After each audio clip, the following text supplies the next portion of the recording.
I'm sorry, oh please, forgive. The man who broke the covenant of two worlds. Long before the present generation, when the boundary between the living and the unseen was thin, there lived a man named Chibuzo, a man whose prayers reached the heavens but whose discipline never followed them. From childhood, Chibuzo feared loneliness. He feared silence. He feared being unloved. And so, every night, he prayed the same prayer. Give me a wife, and I will be at peace. The gods listened. They always do. The sacred marriage. When Ifunanya married Chibuzo, the earth itself seemed to agree with the union. The yam harvest was heavy that year. Rain came at the right time. Women sang as they escorted her to her husband's home, saying, "A good woman has entered a restless house." But the elders warned Chibuzo privately. Marriage is not just between two people, they said. It is a covenant between the living, the ancestors, and the future unborn. Break it, and all three will answer. Chibuzo nodded. He did not listen. Ifunanya loved with her whole being.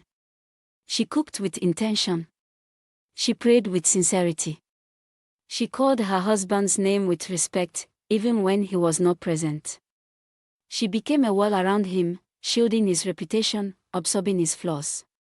But Chibuzo mistook covering for permission. The hunger that had no bottom. His desire was not for women, it was for novelty. He wanted to be wanted again and again, as if each new body could silence the emptiness inside him.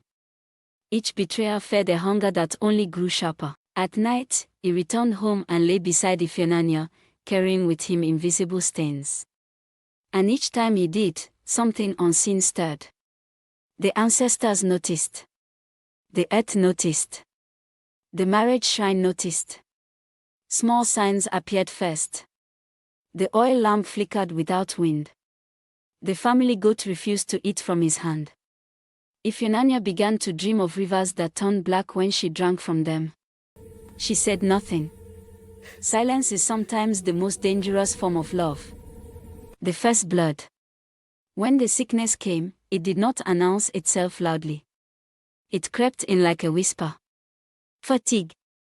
Fevers. Blood where blood should not be. The healer looked at Ifunanya and then looked at Chibuzo for a long time. Some illnesses, the healer said slowly, are not sent by spirits. They are delivered by choices. Chibuzo felt fear, but not repentance. Ifunanya wasted away, her body paying for sins she did not commit. She still prayed for her husband even as her strength left her. Even as her bones began to show. On her last night, the ancestors allowed her spirit to see clearly. She turned to Chibuzo and said, "You brought death into a house built for life." She died before dawn. The moment her breath left her body, the wind howled through Umura. Dogs cried. The marriage shrine cracked down the middle. The covenant was broken. The curse awakens. Chibuzo buried his wife and expected the world to move on. It did not. Every woman he touched afterward fell ill. Every field he planted dried up.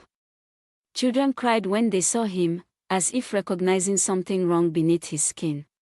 Then his own sickness began. But this was not ordinary illness. At night, Ifunanya appeared, not as a gentle spirit, but as a mirror of what he destroyed. Her eyes were hollow. Her voice echoed like it came from underground. "You wanted happiness without sacrifice," she said. "Now you will carry emptiness without end." He tried to confess. He tried to appease the gods. He slaughtered animals. He poured libations. He begged. But the elders shook their heads. "Some curses," they said, "are not removed. They are inherited by the soul." The man who could not die. Chibuzo's body decayed, but he did not die. The illness ate him slowly, refusing to finish its work.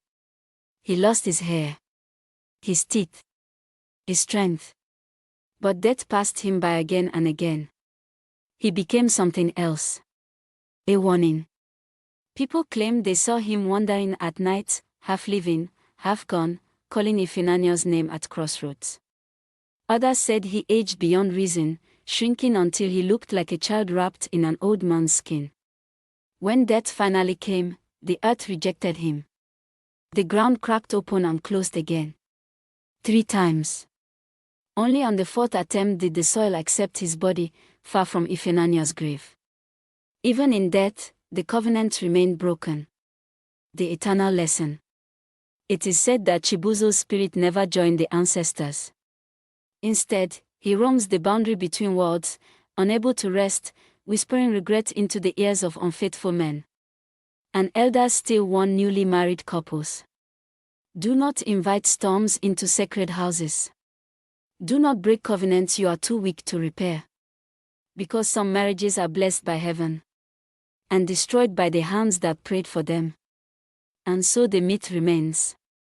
Not as a tale of love lost, but as a legend of a man who begged for happiness and turned it into a curse that outlived him.